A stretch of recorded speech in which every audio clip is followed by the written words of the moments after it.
Hello students, welcome to all of you in bio classes once again. Last video में हम लोगों ने पढ़ा था हार्ट के स्ट्रक्चर और फंक्शन के बारे में और ये जाना था किस तरह से डबल सर्कुलेशन होता है। एक तरफ तो डीऑक्सीजनेटेड ब्लड का कलेक्शन होता है जो कि राइट साइड में राइट आर्टिकल और राइट वेंट्रिकल में होता है और दूसरी ओर ऑक्सीजनेटेड ब्लड का सप्लाई होती है पूरी बॉडी में और ये भी एक दूसरे टाइप का सर्कुलेशन है यानी कि डबल सर्कुलेशन है, एक ऑक्सीजनेटेड ब्लड का और दूसरा डीऑक्सीजनेटेड ब्लड का। ऑक्सीजनेटेड ब्लड के जो है सर्कुलेशन को सिस्टमिक सर्कुलेशन कहते हैं और डीऑक्सीजनेटेड ब्लड के सर्कुलेशन को पल्मोनरी सर्कुलेशन कहते हैं। ये चीज आप लोगों ने पढ़ी है। अब ये हार्ट कैसे फंक्शन करता है आज हम लोग ये जानेंगे। हार्ट बीट क्या होती है, ब्लड प्रेशर क्या होता है, ये सारी चीजें आज हम लोगों को समझना है। तो हार्ट एक आप जानते हैं मस्कुलर स्ट्रक्चर है जो कि एक स्पेशल टाइप के मसल से बना हुआ है और इस मसल को कहते हैं कार्डियक मसल। कार्डियक मसल के अंदर प्रॉपर्टी होती है ये कॉन्ट्रैक्शन और रिलैक्शन करता है, ठीक। तो हार्ट के कंट्रैक्शन को एक अलग नाम दिया गया है। कंट्रैक्शन को कहते हैं सिस्टोल या संकुचन और रिलैक्सेशन को कहते हैं डायस्टोल या शिथिलन, ठीक। कंट्रैक्शन को सिस्टोल कहते हैं और रिलैक्सेशन को डायस्टोल कहते हैं, ठीक। अच्छा, अब हार्ट बीट की शुरुआत होती है। हार्ट हमारा जो है रेगुलर पंपिंग करता रहता है और about 72 to 75 times per minute ये पंप करता है ब्लड को। अब ये पंपिंग की स्टार्ट कैसे होती है और एक बीट में कितना टाइम लगता है, तो एक बीट में जो टाइम लगता है वो है 0.8 सेकंड का कार्डियक साइकिल में पूरा, जिसके अंदर की पूरी एक बीट कंप्लीट होती है। इसको पूरे को कहते हैं कार्डियक साइकिल, जिसमें कि हार्ट की पूरी एक बीट कंप्लीट होती है। इसमें लगता है 0.8 सेकेंड। अब इसमें शुरुआत कहां से होती है? फर्स्ट फेज में आर्ट्रियल सिस्टोल होता है, यानी दोनों एट्रियल दोनों आर्कल्स, इसको आर्कल भी कह सकते हैं, दोनों आर्कल्स पहले कॉन्ट्रैक्ट करते हैं। इस साइड में डीऑक्सीजनेटेड ब्लड है राइट आर्टिकल में, लेफ्ट आर्टिकल में ऑक्सीजनेटेड ब्लड है। जब ये कॉन्ट्रैक्ट करेगा तो इसकी वॉल पुश करेगी क्योंकि इसके अंदर ब्लड मौजूद है। जब राइट आर्टिकल का कॉन्ट्रैक्शन होगा तो ये अपना जो है डीऑक्सीजनेटेड ब्लड राइट वेंट्रिकल में पहुंचा देगी और लेफ्ट आर्टिकल अपना ब्लड लेफ्ट वेंट्रिकल में पहुंचा देगी। इस प्रोसेस में कितना टाइम लगता है? 0.1 second. First phase arterial systole या आर्टिकल सिस्टोल, इसमें 0.1 सेकेंड का टाइम लगता है और इसमें राइट आर्टिकल अपने ब्लड को राइट वेंट्रिकल में और लेफ्ट आर्टिकल लेफ्ट वेंट्रिकल में अपने ब्लड को डाल देगी। जाहिर सी बात है, इधर डीऑक्सीजनेटेड ब्लड है और इधर ऑक्सीजनेटेड ब्लड है, राइट। फेज 2 शुरू होता है। फेज 2 में नीचे की दोनों पोर्शन कंट्रैक्ट करते हैं, यानी कि दोनों वेंट्रिकल कंट्रैक्ट करते हैं। जब दोनों वेंट्रिकल कंट्रैक्ट करेंगे तो क्या होगा? ये दो इधर से ऑक्सीजनेटेड ब्लड और इधर से डीऑक्सीजनेटेड ब्लड किधर पंप होगा? दोनों आर्टरीज में, यानी इधर सिस्टमिक आर्टरी में और इधर पल्मोनरी आर्टरी में। पल्मोनरी आर्टरी ब्लड को डीऑक्सीजनेटेड ब्लड को कहां ले जाएगी? लंग्स में। और लेफ्ट वेंट्रिकल से जो सिस्टमिक आर्टरी है ये बॉडी के सभी पार्ट में ब्लड की सप्लाई करेगा, ठीक। और इस प्रोसेस में टाइम जो लगता है वो होता है 0.3 सेकेंड का। एक बार फिर से समझ लीजिए। फर्स्ट दोनों आर्टिकल्स का कंट्रैक्शन और देन दोनों वेंट्रिकल का कंट्रैक्शन। जब आर्टिकल का कंट्रैक्शन होगा तो ब्लड एक साइड में जाएगा, दूसरे साइड से नहीं जा सकता क्योंकि यहां वाल्व है। इधर भी वही सेम सिचुएशन है, ब्लड ऊपर से नीचे तो आ सकता है, नीचे से ऊपर नहीं जा सकता। तो ब्लड जाहिर सी बात है जब ये वेंट्रिकल का कंट्रैक्शन होगा तो ये दोनों वाल्व बंद हो जाएंगे और ब्लड पुश हो जाएगा दोनों आर्टरीज में, ठीक। यहां तक बात समझ में आ गई। उसके बाद कंट्रैक्शन की प्रोसेस खत्म होती है। पहले ये कंट्रैक्ट हुआ, फिर ये कंट्रैक्ट हुआ, फिर उसके बाद दोनों एक साथ रिलैक्स हो जाते हैं, आर्कल्स भी और वेंट्रिकल्स भी। तो दोनों रिलैक्स हो जाते हैं, इसको कहते हैं ज्वाइंट डायस्टोल, ज्वाइंट रिलैक्सेशन कह दीजिए आप। और ये रिलैक्सेशन पीरियड किसको क्या होता है, इसको 0.4 सेकंड का, इसको पॉज भी कहते हैं, कार्डियक पॉज, कार्डियक पॉज। अब ये पॉज जब रिलैक्स होगा तो क्या होता है, तब इनके अंदर ब्लड की फिलिंग होती है। अभी तो ब्लड पुश हो रहा था ऊपर से नीचे, फिर नीचे से ऊपर। अब क्या होता है, अब इनके अंदर जब रिलैक्सेशन पीरियड आता है तो दोनों के अंदर, दोनों साइड से, इधर वेना कैवा से और इधर पल्मोनरी वेन से, इधर ऑक्सीजनेटेड ब्लड की फीलिंग होती है और इधर डीऑक्सीजनेटेड ब्लड की फीलिंग होती है। ये वेरियस बॉडी पार्ट से कलेक्ट करके जो लाते हैं वो फीलिंग होती है, और ये लंग से आता है ऑक्सीजनेटेड ब्लड, उसकी फीलिंग होती है। तो इस पीरियड में ये सबसे लंबा होता है, 0.4 सेकंड का होता है, और इसको कार्डियक पॉज भी कहते हैं। ठीक, तो 0.1, 0.3 एंड 0.4 टोटल कितना लगा, 0.8 सेकंड एक बीट के कंप्लीट होने में, यानी एक कार्डियक साइकिल के कंप्लीट होने में। अब पल्स रेट भी इसी को कहते हैं। जब एक बीट, जितनी बीट होती है उतनी पल्स रेट होती है, क्योंकि वो हर बीट में एक जर्क लगता है। अब हम लोग जानेंगे कि पर मिनट कितनी होती है हार्ट बीट। तो 0.8 सेकंड लगा। अब 60 सेकंड का एक मिनट होता है, तो एक मिनट को अगर आप 0.8 से डिवाइड कर दें तो 75 आएगा। 70 यानी 72 टू 75 पर मिनट, ये आपकी हार्ट बीट एक नॉर्मल हेल्दी पर्सन की होती है। बच्चों में ये थोड़ा ज्यादा होती है, क्योंकि उनके अंदर 75 टू 80 तक होती है, क्योंकि उनके अंदर बॉडी भी छोटी होती है और बच्चों का पंपिंग जो है वो बहुत फास्ट होती है। ठीक, तो ये तो हो गया आपका हार्ट बीट और कार्डियक साइकिल। इसके बाद आती है हार्ट साउंड।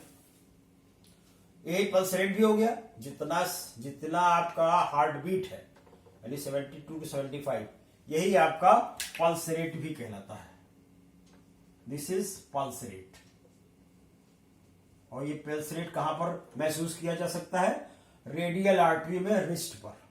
डॉक्टर्स इसीलिए रेडियल आर्टरीज में उंगली रखते हैं, जिससे कि उनको हार्ट बीट, जिससे उनको पल्स रेट पता चल जाए। ठीक, अब इसके बाद आता है हार्ट साउंड।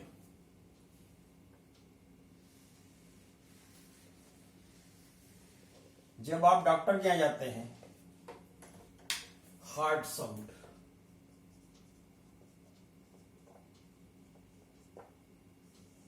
जब आप डॉक्टर के यहां विजिट करते हैं तो वो स्टेथोस्कोप से आपके चेस्ट पर रखता है और हार्ट की बीट को सुनता है।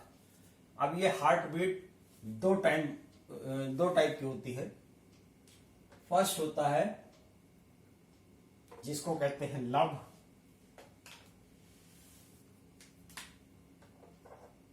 लब साउंड, और दूसरा होता है डब साउंड। अब ये लब डाउन साउंड और डब साउंड क्या होता है, जब वेंट्रिकल कॉन्ट्रैक्ट करता है, जब वेंट्रिकल कॉन्ट्रैक्ट करता है तो ब्लड जो है ये पुश होता है दोनों आर्टरीज में, यानी कि सिस्टमिक आर्टरी और पल्मोनरी आर्टरी, एओर्टा में और पल्मोनरी आर्टरी में बॉडी पुश होता है। एओर्टा ले जाती है बॉडी के समस्त पार्ट में, सभी पार्ट्स में, बॉडी पार्ट्स में, और पल्मोनरी आर्टरी ले जाती है लंग्स में। उस समय क्या होता है, जब ये पुश करता है तो ब्लड कोशिश करता है कि इन दोनों रास्तों से, यानी ये बाइकस्पिड और ट्राइकस्पिड वाल्व के थ्रू हम फिर से आर्कल्स में पहुंच जाए। तो यहां चूंकि वाल्व है, ये जाने नहीं देगा, तो खट से दोनों वाल्व बंद हो जाते हैं और उस समय एक बड़ी साउंड सुनाई पड़ती है जिसको कहते हैं लब sound. During the systole of ventricles, blood is pushed to both the arteries. Both the arteries means pulmonary artery and systemic artery. At that time, the bicuspid valve, the bicuspid and tricuspid valves closes with a sound known as लब sound. इसको कहते हैं लब sound. अब दूसरी sound क्या है इसको भी जान लेंगे. अब दूसरे स्टेज में क्या होगा, वेंट्रिकल का रिलैक्सेशन होगा. आर्पिकल वेंट्रिकल दोनों का ही होगा. जब रिलैक्सेशन होगा तो ये जो पुश हो रहा था ब्लड, ये वापस चाहेगा कि हम नीचे फिर से पहुंच जाएं, क्योंकि रिलैक्स हो गया. तो ये पीछे की ओर मुड़ने की कोशिश करता है और इसी समय दोनों सेमिलुनर वाल्व खट से बंद हो जाते हैं और इस साउंड को कहते हैं डब साउंड. दूसरी साउंड क्या होती है, dub sound.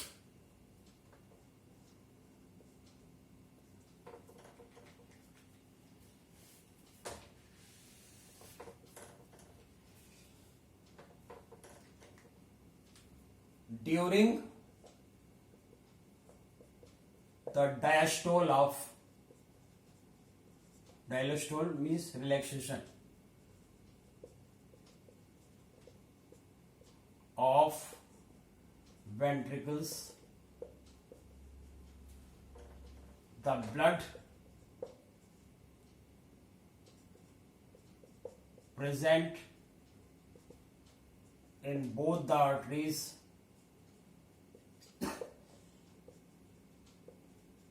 tries to back into ventricles.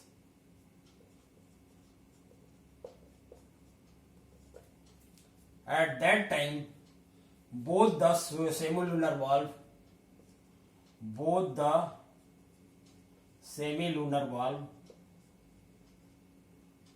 valves closes with a sound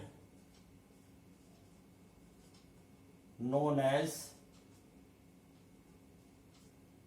dub sound. DUP, dub sound. तो एक बीट में एक लब साउंड और एक डब साउंड होता है. लब डब इसी तरह आपका हार्ट बीट करता रहता है और इसी साउंड को डॉक्टर स्टेथोस्कोप से सुनते हैं. ये साउंड चूंकि वेंट्रिकल के जो सिस्टोल होता है वो बहुत मतलब हाई प्रेशर का होता है, तो वो साउंड जो है ज्यादा तेज होती है और उसको आप महसूस कर सकते हैं अपनी पल्स रेट में ही. यानी हर लब साउंड पे एक जर्क लगेगा और वो जर्क आप महसूस कर सकते हैं अपनी पल्स रेट पर. ठीक, तो लब डब दो साउंड होती है, लब और डब. ये साउंड यही सुनने के लिए डॉक्टर स्टेथोस्कोप लगाते हैं कि आपकी हार्ट बीट नॉर्मल है या नहीं. ठीक, अब ये हो गया heart sound, heart beat, cardiac cycle. अब हम लोग थोड़ा सा ब्लड प्रेशर के बारे में जानेंगे.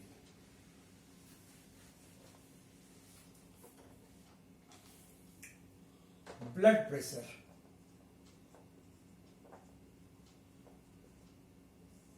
इसका नाम तो आप रियल लाइफ में डेली सुनते होंगे. ब्लड प्रेशर की फला आदमी ब्लड प्रेशर का पेशेंट है, इसको ब्लड प्रेशर है, हाई ब्लड प्रेशर है, हाई बीपी है, लो बीपी है. ये सारी चीजें आपने नॉर्मल लाइफ में सुनी होंगी. तो अभी होते क्या है,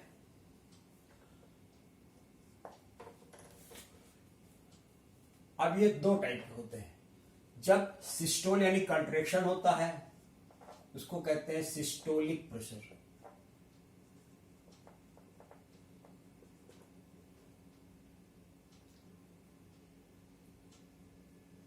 सिस्टोलिक प्रेशर यानी कंट्रैक्शन प्रेशर, ये हाईएस्ट होता है during heart beat.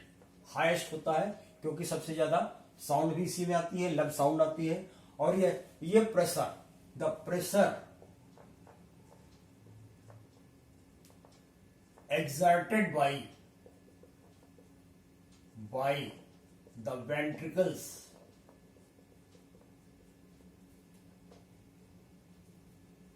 into arteries is known as during systole is known as systolic pressure.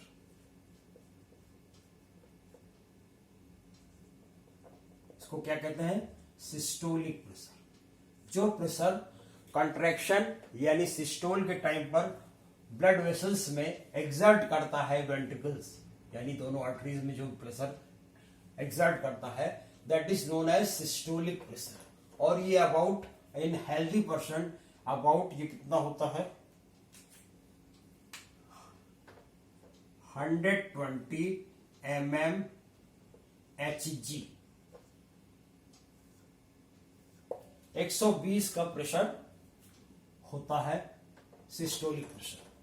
जो सिस्टोलिक प्रेशर होता है ये हाईएस्ट होता है और 120 यानी 120 mmHg पर इसको मापा जाता है और ये सिस्टोलिक प्रेशर कहलाता है। अब दूसरा प्रेशर आइए,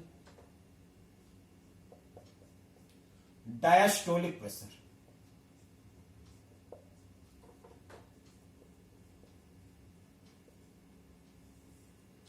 यानी कि रिलैक्सेशन प्रेशर।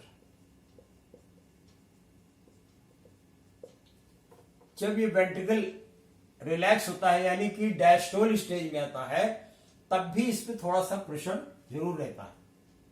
और ये pressure during diastole the pressure exerted by ventricles on both the arteries are called diastolic pressure. Diastolic pressure. और एक हेल्दी पर्सन में कितना होता है?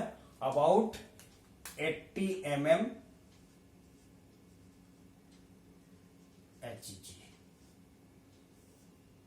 और इसको डॉक्टर नॉर्मल भाषा में या अपने प्रेस्क्रिप्शन पैड पर इस टाइप से लिखते हैं, 120/80 यानी 120/80। ये क्या हो गया? Blood pressure. एक हेल्दी पर्सन का ये नॉर्मल ब्लड प्रेशर होता है 120/80। ठीक, ये हो गया ब्लड प्रेशर। अब क्या जानेंगे हम लोग? अब blood vessels.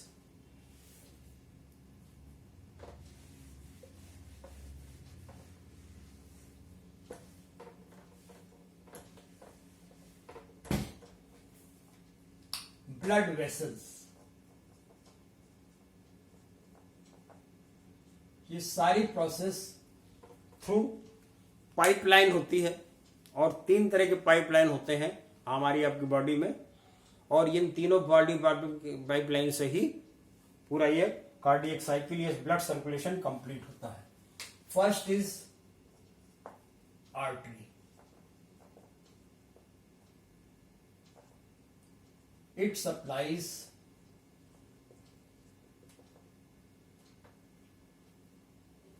oxygenated blood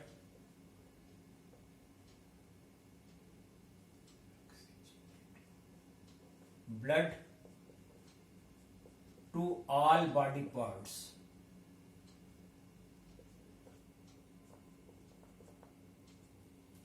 except pulmonary artery where deoxygenated blood is present। ठीक, केवल पल्मोनरी आर्टरी छोड़ के जहां पर डीऑक्सीजनेटेड ब्लड है, बाकी सब में ये ऑक्सीजनेटेड ब्लड पूरी बॉडी में फैलाता है। एक बात। दूसरा, ये थिक वाल्ड होते हैं, थिक वॉल्ड होते हैं, इनके अंदर कोई वाल्व नहीं होता, एब्सेंट। ठीक। और तीसरा ये डीपली लोकेटेड होते हैं, बॉडी में डीपली लोकेटेड। जितने ऊपर आप देखते हैं ये सब वेन्स हैं, और इनके अंदर ब्लड क्या होता है, हाई प्रेशर होता है, हाई प्रेशर सप्लाई। ठीक, हाई प्रेशर सप्लाई होती है, डीपली लोकेटेड होते हैं, इनके अंदर कोई वाल्व नहीं होता, थिक वाल्ड होते हैं, और इन्हीं से पल्स रेट काउंट किया जाता है।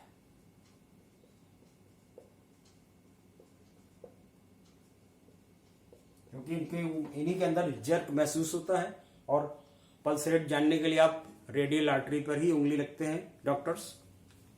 ठीक, ये तो हुआ आर्टरी। अब दूसरी हुई when.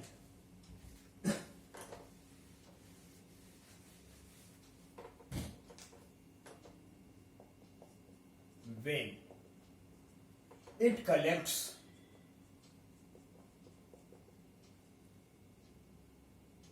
deoxygenated blood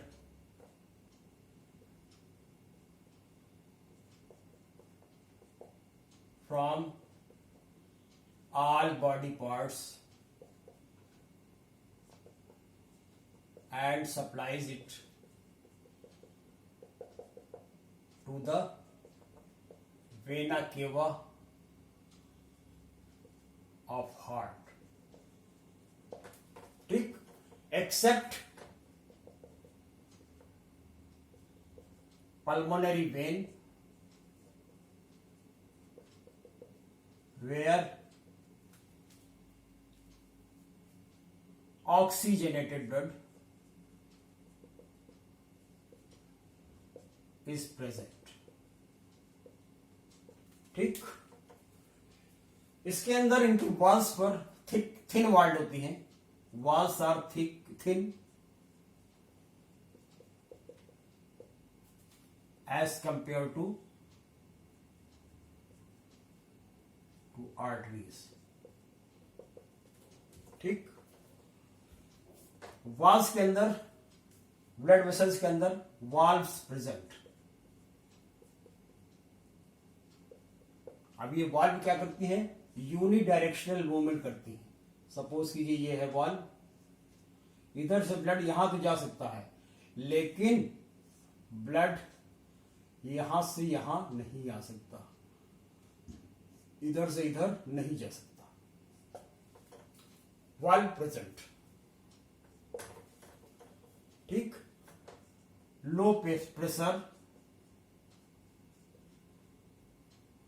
movement of blood,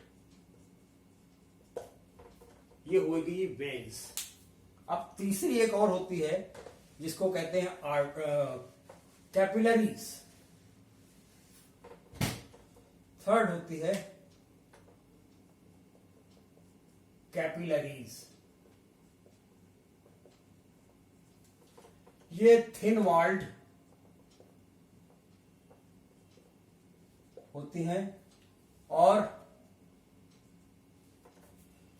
oxygenated and deoxygenated बीच के ब्लड के बीच का काम करती हैं। It plays a role to connect the oxygenated and deoxygenated blood.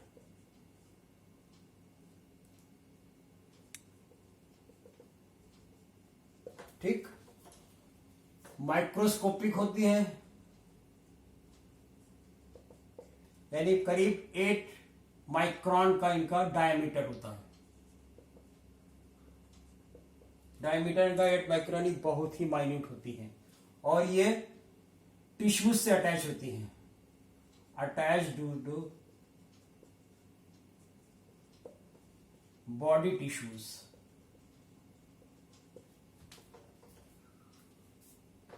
Takes blood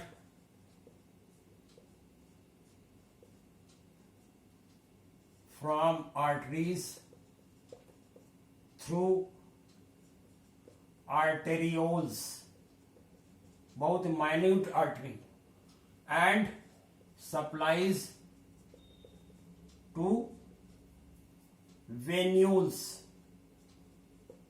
बहुत minute veins और बहुत minute arteries, इनको arterioles और venules कहते हैं. No valve present, very slow movement. ठीक.